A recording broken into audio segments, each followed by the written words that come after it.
নমস্কার বন্ধুরা, আজকে শেয়ার করছি আমার সন্ধ্যাকালীন নিত্য পূজা। সকালের বাসি ফুল কিছুটা আসন থেকে তুলে ফেলে আসনটা পরিষ্কার করে নিচ্ছি। এরপর চলে যাব তুলসী তলায়। তো এখানে প্রদীপ ও ধূপকাঠি নিয়েছি।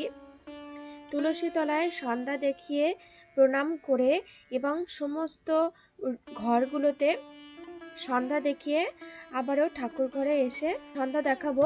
আমি ঠাকুর ঘরে উলুধ্বনি সহকারে শঙ্খধ্বনি সহকারে আরতি করে সন্ধ্যা দেখালাম। এরপর ঠাকুরের ভোগ নিবেদন করব। তো ভোগ হিসেবে রেখেছি ফল এবং তারপর হরে কৃষ্ণ মহামন্ত্র গেয়ে সন্ধ্যাবেলায় ভোগ আরতি করলাম। তারপর প্রণাম করে বাইরে কিছুক্ষণ অপেক্ষা করে প্রসাদ তুলব। তার আগে আমার আসনের সমস্ত ঠাকুরের গায়ে শীতের চাদর দিয়ে দিলাম। তো এই ছিল আমার আজকের ভিডিওটি কেমন লাগলো অবশ্যই কমেন্ট করে জানাবেন। সবাই ভালো থাকবেন।